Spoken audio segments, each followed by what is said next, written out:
Hello students, आज का हमारा टॉपिक है एक्सक्रीशन। तो एक्सक्रीशन क्या होता है, जैसे पहले हम पढ़ेंगे कि जैसे क्या होता है, सारे लिविंग ऑर्गेनिजम्स होते हैं, चाहे वो प्लांट्स हो, एनिमल्स हो, वो किसके बने होते हैं? सेल्स से बने होते हैं।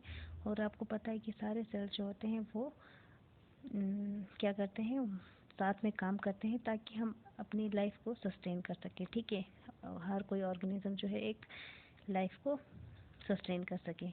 तो क्या होता है कि जो जितने भी सेल्स होते हैं वो बायोकेमिकल रिएक्शंस होती हैं, उनमें हर टाइम होती है, चाहे वो रात के टाइम हो, दिन के टाइम हो। ठीक है, और जब बायोकेमिकल रिएक्शंस होती हैं किसी सेल्स के अंदर, किसी भी ऑर्गेनिज्म के सेल्स के अंदर, तो वहाँ से टॉक्सिक वेस्ट भी प्रोड्यूस होती है। ठीक है, जिससे पॉइजनस वेस्ट होती है, जहरीली वेस्ट वगैरह वहाँ से प्रोड्यूस होती है।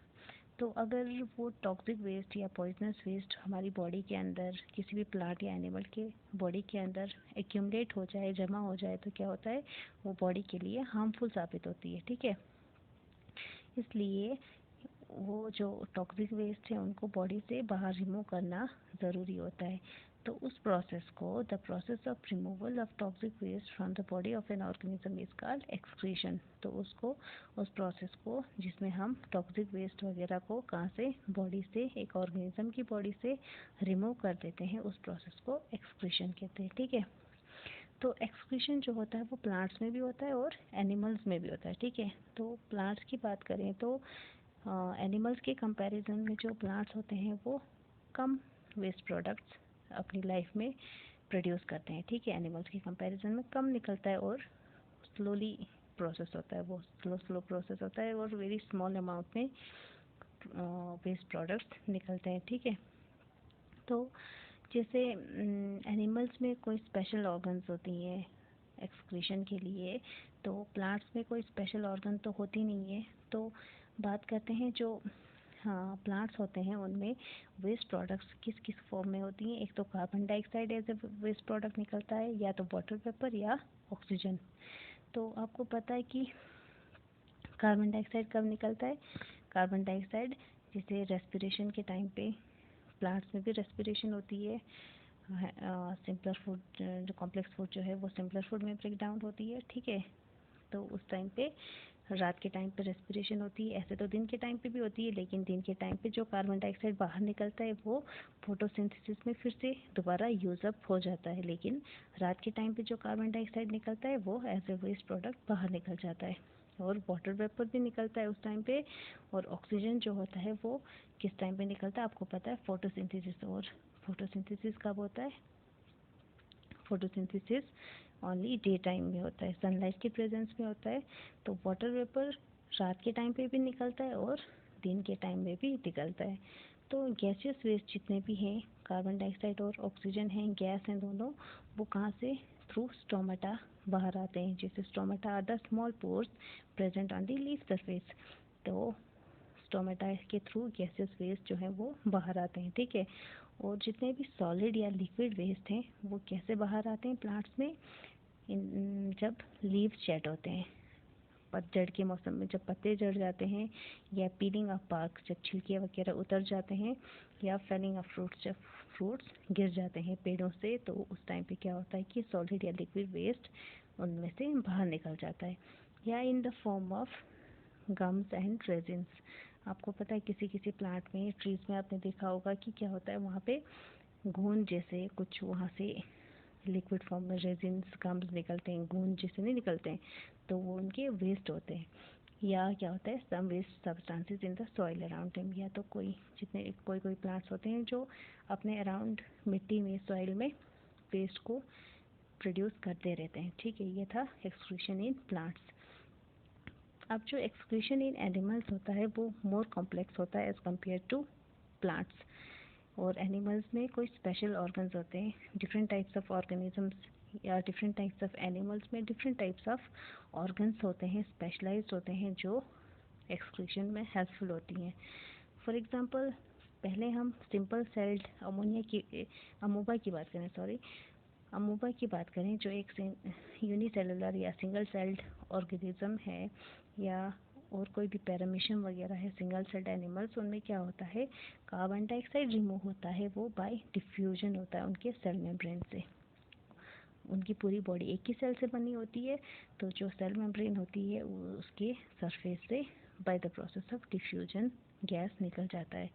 या कुछ नाइट्रोजनस वेस्ट होते हैं, जैसे अमोनिया होता है, वो कहाँ से निकलता है, उनके अंदर, उनकी बॉडी के अंदर कंट्रैक्टाइल वैक्यूल्स होती हैं, वैक्यूल होती है जो जहाँ से अमोनिया बाहर रिलीज होता है। तो सेकंड है अर्थवर्म की बात करें, आपने देखा होगा अर्थवर्म, तो उनमें ट्यूबलेट स्ट्रक्चर्स होते हैं, उनकी बॉडी के अंदर ट्यूब लाइक स्ट्रक्चर्स होते हैं, उनको नेफ्रीडिया कहते हैं, ठीक है। वहाँ से वो अपने वेस्ट प्रोडक्ट्स को बाहर निकालते हैं या उनकी बॉडी जो होती है, आपको पता है उनका स्किन जो होता है वो मॉइस्ट होता है, गीला होता है, तो उस वजह से भी, उसकी हेल्प से भी वो वेस्ट प्रोडक्ट्स को बाहर निकालते हैं, ठीक है। अब ह्यूमन बींग्स की बात करें, तो ह्यूमन बींग्स में क्या होता है, सबसे कॉम्प्लेक्स स्ट्रक्चर्स होते हैं। आपको पता है human being most advance animal है, तो उसमें जो क्या होता है, वेस्ट प्रोडक्ट्स होते हैं, या तो वो कार्बन डाइऑक्साइड होता है या तो यूरिया होता है। आपको पता है कार्बन डाइऑक्साइड रेस्पिरेशन के टाइम पे इवॉल्व बाहर निकलता है हम में से, है ना, हमारी बॉडी में से।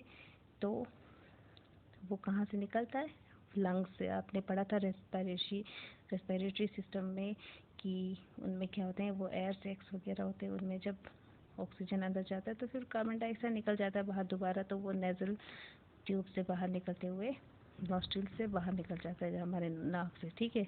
तो वो कार्बन डाइऑक्साइड तो थ्रू लंग्स निकला बाहर। दूसरा जो होता है यूरिया होता है, ठीक है। यूरिया एक नाइट्रोजनस वेस्ट है, जिसे अमोनिया होता है, वैसे ही यूरिया भी होता है। तो उसके लिए एक स्पेशल टाइप ऑफ ऑर्गन होती है हमारी बॉडी में, उसको हम कहते हैं किडनी, ठीक है। तो किडनी जो होती है वो छोटे छोटे मिलियंस ऑफ नेफ्रॉन से बने होते हैं। उनमें छोटे छोटे जो उनका वो होता है, क्या बोलते हैं, उनमें जो छोटे छोटे यूनिट्स होते हैं, जिससे एक्सक्रीटरी यूनिट हम बोल सकते हैं नेफ्रॉन्स को, वो लगभग मिलियंस ऑफ नेफ्रॉन से बन के किडनी बनी होती है, ठीक है। हर एक नेफ्रॉन जो होता है वो अपना काम करता है, तो मिलियंस ऑफ नेफ्रॉन्स मिलके एक किडनी बनती है, तो वो अपना काम इस तरह से करता है। तो एक्सक्रीटरी ऑर्गन्स में आप देखें तो 2 किडनीज होती हैं हर एक ह्यूमन बीइंग में, 2 यूरेटर्स होती हैं, एक ब्लैडर होता है और एक यूरेथ्रा होता है। देख लीजिए, यह ह्यूमन एक्सक्रीटरी सिस्टम, या जिसको हम यूरिनरी सिस्टम भी कहते हैं, ठीक है। इसमें 2 बीन शेप्ड किडनीज होती हैं, दाल की तरह होती हैं इनकी शेप। तो ये 2 किडनीज होती हैं, 2 यूरेटर्स होती हैं, पाइप्स जैसी, ये यूरेटर्स हुए ये 2, और एक ब्लैडर होता है और एक यूरेथ्रा होता है, ट्यूब-लाइक स्ट्रक्चर, और muscles controlling the flow of urine. यहाँ पे एक मस्कुलर स्ट्रक्चर होता है जो कंट्रोल करता है, ठीक है, ब्लैडर को, यूरिन को, क्या फ्लो को कंट्रोल करके रखता है।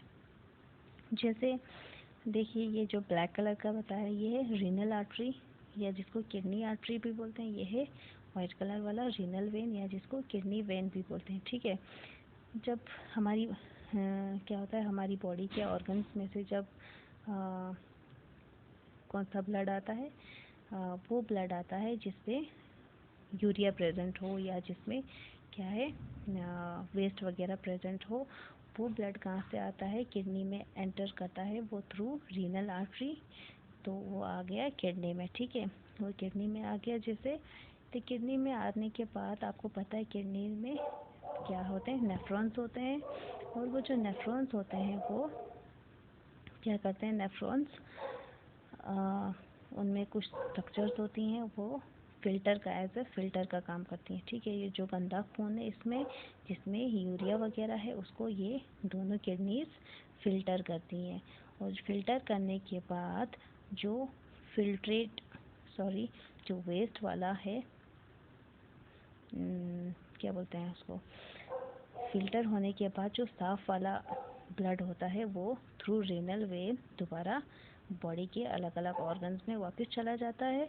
लेकिन जो यूरिया वाला पोर्शन है, ठीक है, यूरिया वाला पोर्शन है, वो किस में, in the form of yellowish fluid, पीले पीले फ्लूइड के फॉर्म में यूरेटर से होते हुए ब्लैडर में आ जाता है। वो क्या है, येलोइश जो फ्लूइड होता है उसको हम यूरिन कहते हैं, है ना। यूरिन होता है वो, जैसे यहाँ पे गंदा वाला आया था ब्लड, यहाँ पे फिल्टर होने के बाद साफ़ वाला यहाँ से वापस चला गया, लेकिन जो उसका वेस्ट होता है सारा वेस्ट येलोइश फ्लूइड के उसमें लिक्विड के फॉर्म में वो आ गया और ब्लैडर में कलेक्ट हो गया। और यहाँ पे यूरिन जो होता है हमारा वो स्टोर रहता है तब तक जब तक ना हम टॉयलेट जाएंगे, ठीक है। उसके बाद ये जो मसल्स होते हैं ये उसको कंट्रोल करके रखता है, फिर यूरेथ्रा से बाहर आ जाता है, ठीक है। तो ये था आपका एक्सक्रीटरी ऑर्गन। तो जो किडनीज होती हैं वो मिलियंस ऑफ नेफ्रॉन से यूनिट से एक्सक्रीटरी यूनिट से बनी होती हैं जिसको हम नेफ्रॉन्स बोलते हैं, ठीक है। तो ये था आपका एक्सक्रीटरी सिस्टम।